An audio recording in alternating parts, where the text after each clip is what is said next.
I still remember the night that changed everything for me. It was supposed to be the biggest performance of my life, the one that would put our band on the map. The stage lights were so bright that I couldn't even see the audience clearly, but I could feel them. Hundreds of people cheering, clapping, waiting for us to deliver the show of a lifetime. My guitar rested in my hands, and my heart was beating faster than the drums behind me. For years I had dreamed of that moment. The sound of strings, the roar of a crowd, the chance to finally prove that I wasn't just another small-town boy with a guitar. I had worked endlessly, late nights practicing until my fingers bled, countless gigs in tiny bars where nobody listened, endless arguments with my family who told me music wasn't a real career. But there I was, standing on a stage I thought would silence every doubt. The first songs went well. The crowd was into it, nodding, swaying, and cheering. My fingers danced across the guitar, and for a moment I felt unstoppable. I looked at my bandmates, the lead singer Mark, the drummer Tony, and the bassist Ryan. We had been through so much together, or at least I thought we had. They smiled at the crowd, soaking in the attention, but I didn't notice then that their smiles weren't shared with me. Then came the solo. My solo. The part of the performance that was meant to be my shining moment. I closed my eyes and let my hands move, pouring everything inside me into the notes. And just as the audience began to cheer louder, something shifted. The sound cut oddly. The rhythm faltered. Mark, the lead singer, turned to me with fury in his eyes. He grabbed the microphone and shouted, "Look at him! He can't even keep up." The crowd laughed. At first I thought it was a joke, maybe part of the act, but it wasn't. Mark went on, mocking me, pointing at me like I was the problem. The drummer slammed his sticks down in frustration, and the bassist shook his head, joining in the blame. I froze. My hands were still on the strings, but it felt like I had forgotten how to play. My heart pounded louder than the music. I wanted to shout back, to tell them that the fault wasn't mine. The sound system had glitched, not my guitar. But the microphone wasn't in my hands. The voices the crowd heard weren't mine. The laughter from the audience cut deeper than any knife. People jeered, pointing, some even booing. I stood there, humiliated, my face burning, my dream crumbling right in front of me. And the worst part? My bandmates let it happen. They didn't defend me. They didn't cover for me. They turned me into the joke just to save themselves. I can still see Mark smirking at me, his words echoing in my head. "You're dragging us down. You'll never make it." In that moment, the guitar in my hands felt heavier than ever before. The strings that once gave me life now felt like chains. I lowered my head, placed the guitar on the stage, and walked away. The crowd's noise followed me as I left, a mixture of confusion, mockery, and whispers. But I didn't turn back. My legs carried me through the backstage door, down the cold hallway and out into the night air. It was snowing lightly, but I barely felt it. All I felt was emptiness. The dream I had built for years was shattered in a single night, in front of strangers who would never remember my name. When I reached the parking lot, I sat inside my old car and gripped the steering wheel so tightly my knuckles turned white. Tears filled my eyes, but I refused to let them fall. I told myself I would never cry over them. Not Mark, not Tony, not Ryan, not anyone who had turned their back on me. Still, the pain was unbearable. They hadn't just embarrassed me. They had destroyed the one thing I loved the most, music. And they did it in the cruelest way possible, under the spotlight where the whole world could see. That night I disappeared. I didn't answer calls. I didn't return messages. I cut myself off from everything. The band, the fans, even my friends. It was as if I had fallen into a black hole, swallowed by shame and silence. But here's the truth I didn't realize back then. Sometimes being broken is the only way to rebuild stronger. In that darkness, a spark of anger stayed alive. Not wild anger, not reckless rage, but something quieter. A determination. They had laughed at me on stage. They had humiliated me, but deep down I promised myself one thing. This isn't the end of my story. I didn't know how or when, but I knew someday I would rise again. And when I did, they would see the man they tried to destroy standing taller than ever. That concert broke me, yes, but it also lit the fire that would change everything. And so my revenge began the moment I walked away from that stage. After that night, I vanished. To the world, it was as if I had evaporated into thin air. One day I was a guitarist standing under bright lights, and the next I was a ghost. People probably thought I quit music out of shame, that I was too weak to handle failure. Maybe some even laughed, imagining me sulking in a small room, replaying that humiliating moment over and over. But the truth is, I wasn't sulking. I was silent, yes, but silence doesn't always mean weakness. Sometimes silence is strategy. When I closed the door on that world, I didn't throw away my guitar, no. I placed it carefully in its case and set it aside, almost like a soldier putting down his weapon to prepare for a different kind of war. At first, it was difficult. My phone buzzed with messages I refused to read. Friends asked what happened. Bandmates sent short, careless texts like, "You'll get over it," or "Don't be dramatic." I deleted them all. I cut my hair, changed my look, and moved to a new city where no one knew my name. I took odd jobs to pay the bills. Delivery, cafe work, late-night shifts at gas stations. On the surface, I looked like just another man struggling to get by, but behind closed doors I worked. I wrote music, hours and hours of music. Lyrics, melodies, guitar riffs, full compositions. My tiny apartment became my sanctuary. Sheets of paper covered the walls, filled with scribbles of chords and lines. And slowly I discovered something powerful. I didn't need a stage to prove myself. I didn't need those bandmates who betrayed me. My music could live without them. That's when ghostwriting came into my life. It started small. I posted a few anonymous samples online. Someone liked them, bought them, and used them. Then another request came. Then another. Soon I realized I was creating songs that were being played on radios, in clubs, at concerts, but nobody knew they were mine. I watched as singers I had never met stood under bright lights and performed the words and melodies that came from my soul. And you know what? I liked it. There was something thrilling about being invisible yet everywhere. My name wasn't in the credits, but my music lived in the air. Every time a song I wrote climbed the charts, I smiled quietly to myself. While my ex-bandmates probably still played in dingy bars, I was shaping the sound of an entire generation. I wasn't just surviving. I was building an empire. Silently, carefully, piece by piece, but it wasn't just about success. No, deep down, I still remembered that night. The laughter, the betrayal, the humiliation.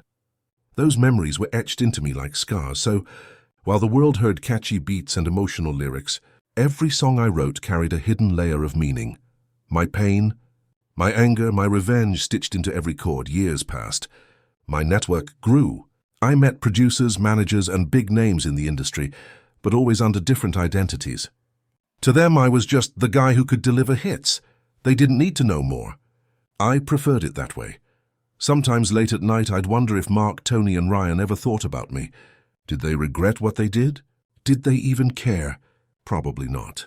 People like them rarely look back. They step on others and keep moving. But I didn't need their apology. I didn't need them to remember me, because when the time was right, I would make sure they never forgot me again.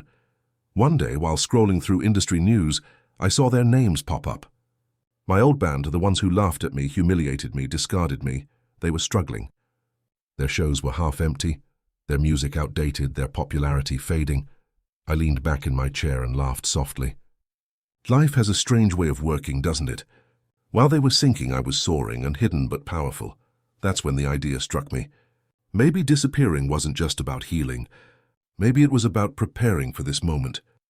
The moment when I wouldn't just survive but rise above them in a way they never expected. The man they broke had vanished, yes. But in his place, a new man was born. A man who had turned silence into strength, betrayal into art, and pain into power. And when our paths crossed again, because deep down, I knew they eventually would, I would no longer be the broken guitarist they mocked. I would be the storm they never saw coming.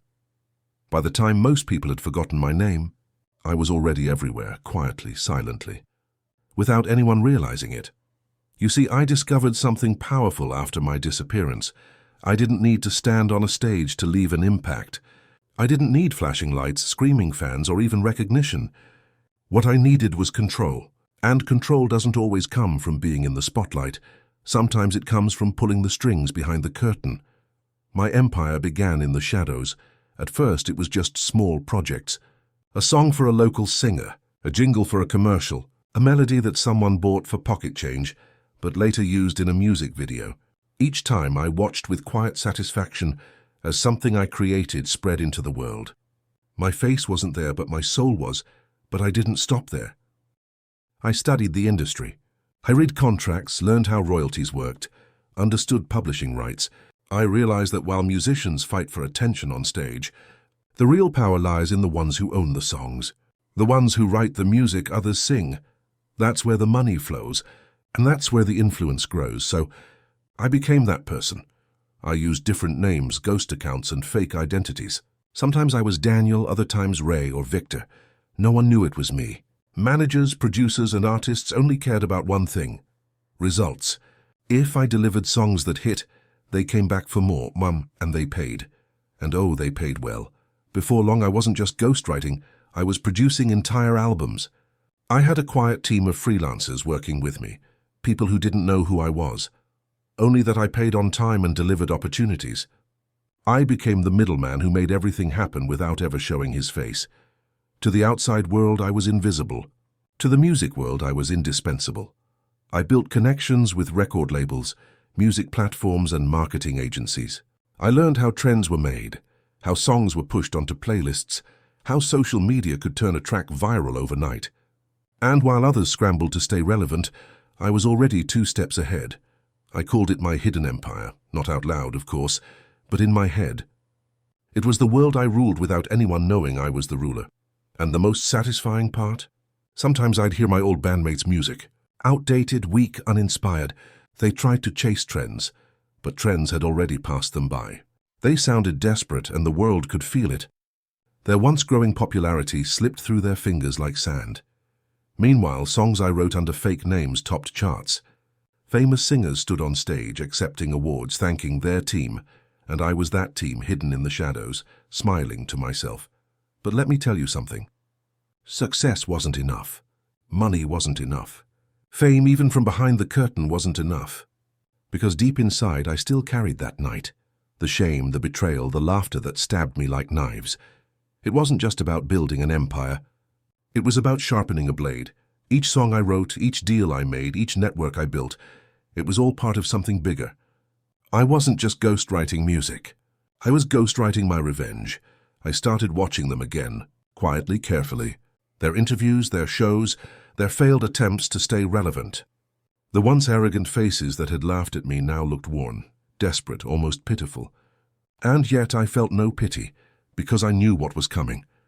I knew there would be a day when they would stumble so badly, fall so low, that they would look for someone, anyone, to save them. And when that day arrived, I wanted to be there. Not as the broken guitarist they once humiliated, but as the empire they unknowingly depended on. And so I waited, patiently. Years passed, but I didn't lose focus. If anything, I became sharper. I diversified my empire. Not just music, but investments, partnerships, silent shares in companies tied to the industry. Every step made me stronger, more untouchable, and all the while no one knew. I was the ghost who fed their world, who kept the machine turning. They danced under the lights, but the electricity came from me. It was a strange kind of satisfaction, knowing I had the power to make or break careers with a single decision, a single song, a single deal. And someday soon, I planned to use that power where it mattered most, because no matter how far I had come, I hadn't forgotten the stage, the spotlight, the betrayal. Hadn't forgotten them, and when they finally came, crawling because I knew they would, it would no longer be a story of a guitarist humiliated on stage. It would be a story of an empire they couldn't see, but one that had been waiting for them all along. And I was ready. Time has a way of humbling people. When you're on top, you believe the applause will never end. The lights will never dim and the world will never forget your name. But nothing lasts forever. Not fame, not success, and certainly not arrogance. My old band learned that lesson the hard way. At first, they rode the wave. After that night when they humiliated me on stage, their careers didn't crumble right away. In fact, they grew bigger for a while. They played shows, released albums, and got interviews where they bragged about how great they were. I watched from the shadows, quietly smiling, because I knew the clock was ticking, and it ticked faster than they imagined. The first crack showed in their music. Their songs no longer had the fire, The raw emotion, the creativity that once made people fall in love with them. They sounded empty, predictable. The kind of songs you hear once and forget by the next morning, fans noticed. The crowds that used to fill arenas slowly shrank. Venues grew smaller. Tickets didn't sell out anymore. Where there had once been screaming fans, now there were half-empty halls and silence between songs.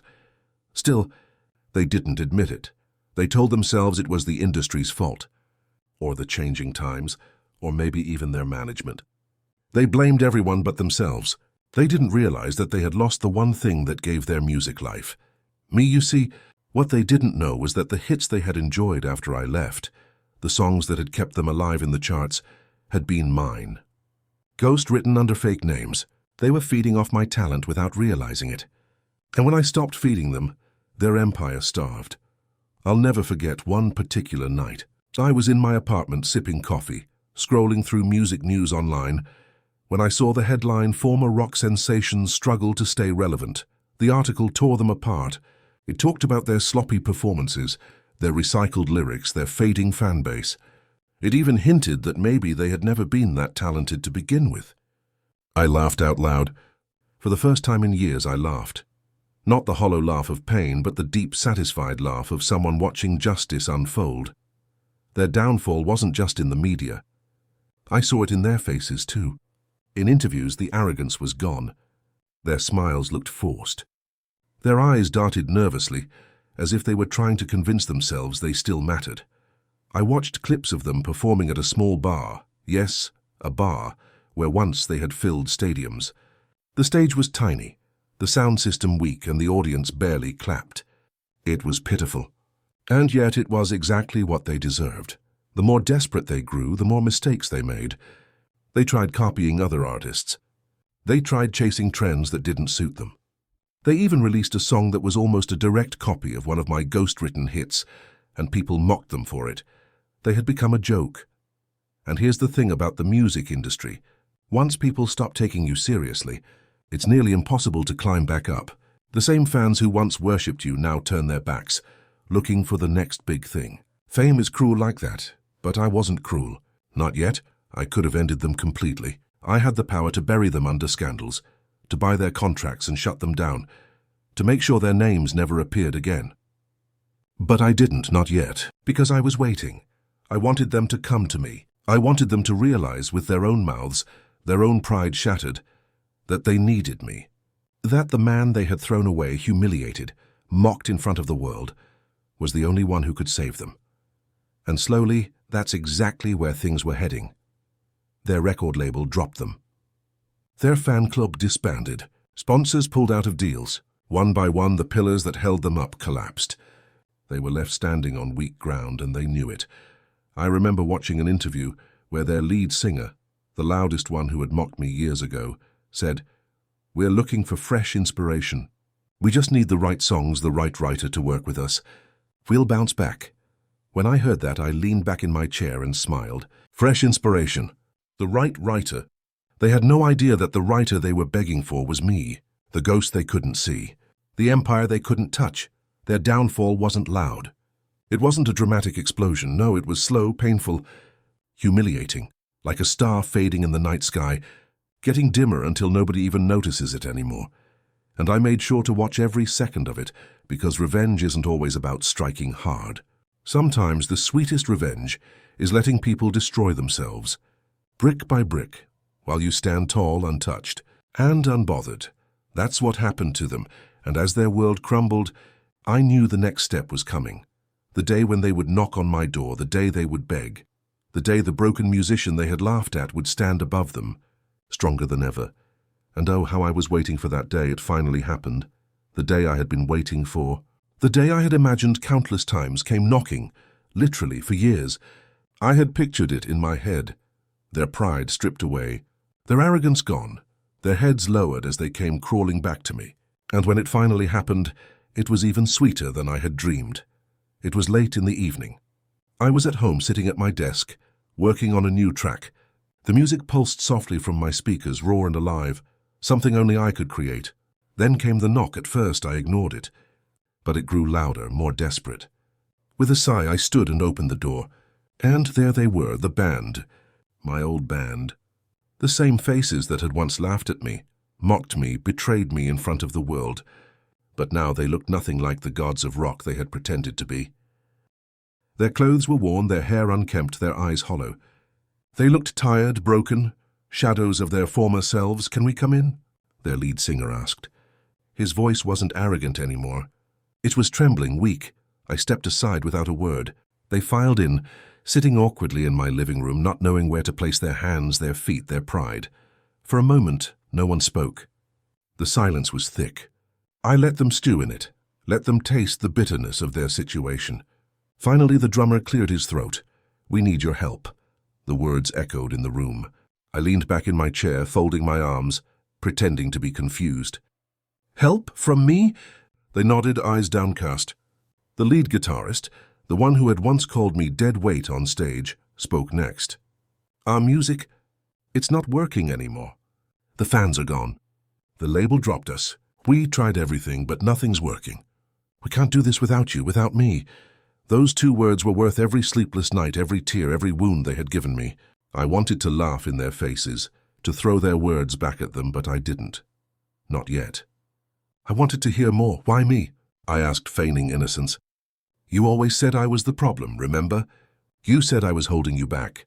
Their faces flushed with shame. None of them could look me in the eye. "We were wrong," the singer finally whispered. "We didn't realize how much you meant to the band. You were the heart, the soul. Without you, we're nothing." Hearing those words was like a blade turning inside me. Painful but satisfying. I studied them carefully. These were the same men who had once stood above me, drunk on fame, too proud to share the stage. Now they were begging at my feet. Part of me wanted to throw them out, to slam the door and leave them to rot in their misery. But another part, the darker part, wanted more. I didn't just want them to suffer.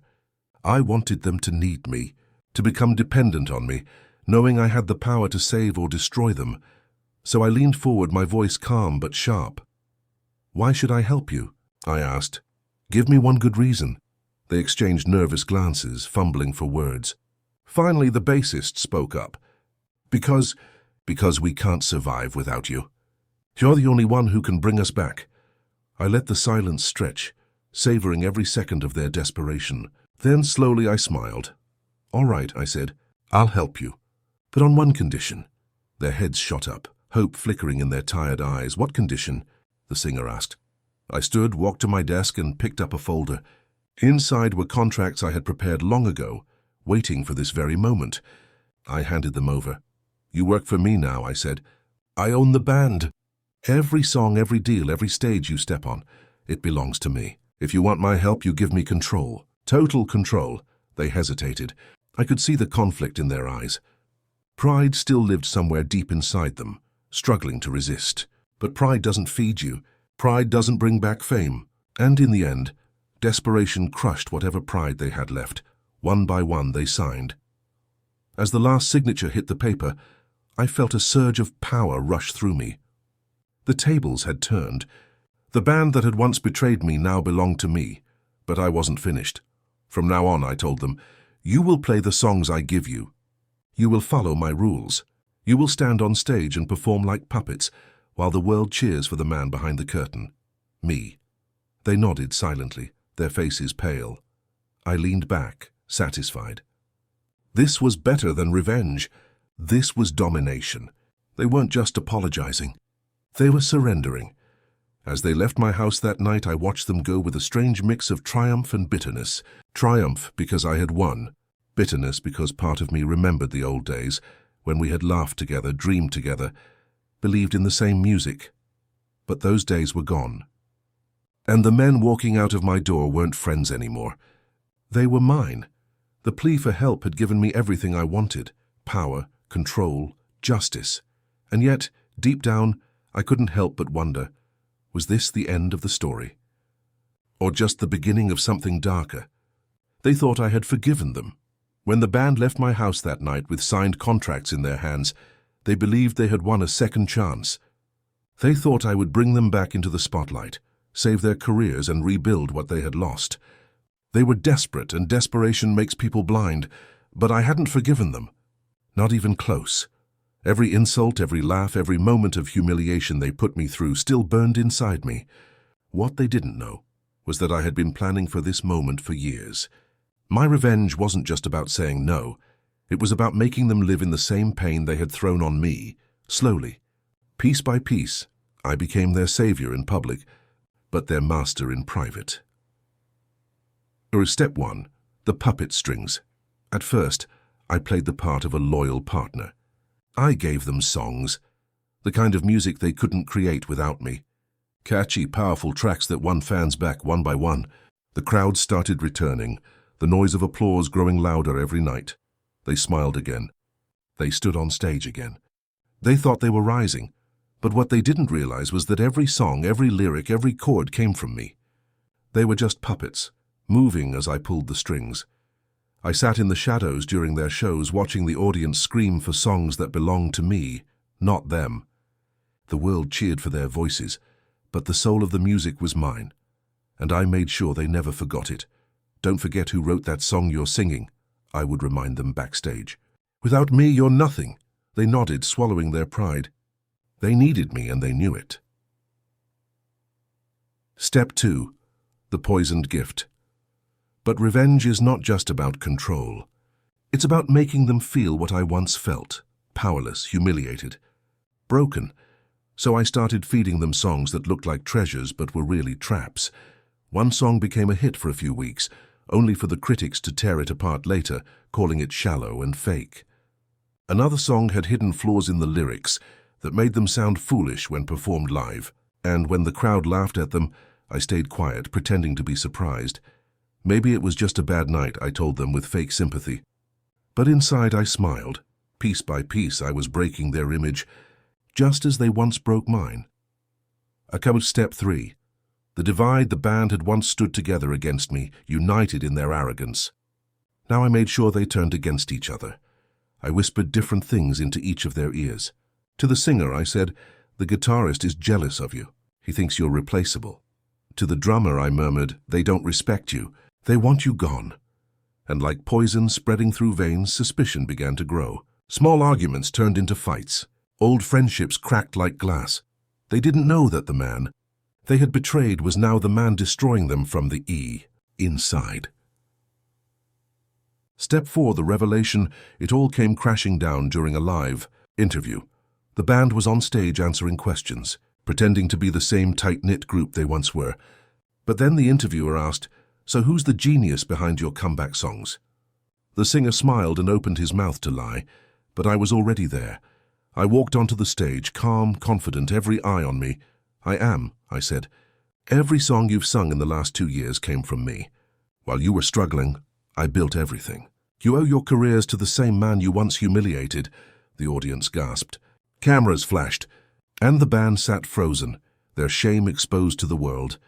That was the moment I had been waiting for. Not just revenge, but justice. After that day, things were never the same. Fans began to see the truth. The applause grew quieter. The band's pride turned into silence. Everywhere they went, people whispered, "Aren't those the guys who betrayed the man who saved them?" And I walked taller. For years they had left me broken. But now they were the broken ones. They were trapped in contracts they couldn't escape, bound to me like prisoners. Every step they took reminded them of who truly held the power. Revenge wasn't loud. It wasn't fast. It was slow, patient, and satisfying. And it tasted better than I ever imagined. But deep down, still, late at night when the music stopped and the crowds faded, I sometimes asked myself, did this make me happy? Did breaking them fix the scars they gave me? The answer wasn't simple. Part of me felt free, powerful, victorious. But another part still carried the same pain from that night on stage, when laughter had crushed me in front of thousands. Maybe revenge couldn't erase the past.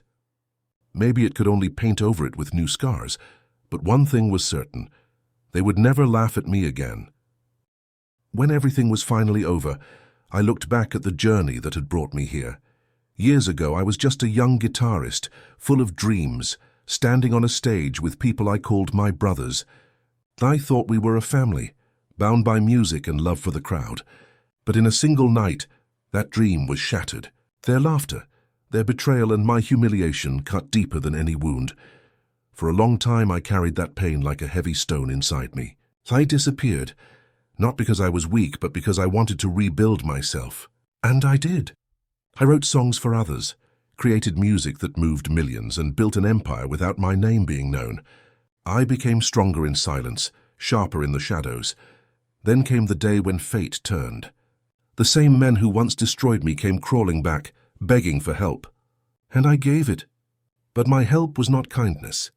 It was a test, a slow burning revenge that would remind them of everything they did to me. I held the strings and they danced. They sang my songs, played my music, and lived under my control. The world saw them as stars again, but behind the curtain, I was the true master. They thought they had regained their glory. But I was only leading them to their fall. When the truth came out, when the world learned I was the man behind their comeback. Guess their faces told the whole story: shock, shame, regret. They had built their return on the talent of the very man they once mocked. And now the world knew it. The end of the band after that, the band could not survive. Trust between them was gone. The fans were divided and every show felt empty. Some tried to deny it. Others tried to apologize, but it was too late. They had destroyed themselves, and I had only given the final push. As for me, I didn't need their downfall to feel complete. My success, my music, and my independence had already proved that I was stronger than their betrayal. But watching them collapse under the weight of their own mistakes gave me a closure I never thought I would find. I didn't scream. I didn't celebrate. I just watched in silence, the same silence I had lived in for years. People often think betrayal is the end, but it's not. Betrayal can also be the beginning, the start of rebuilding, of discovering strength you never knew you had. I learned that silence is not weakness. Walking away is not defeat. Sometimes, the strongest revenge is patience, success, and proving your worth without ever lifting a hand. And to anyone who has been laughed at, humiliated, or betrayed, remember this: the same people who break you today may one day bow to the strength you build tomorrow.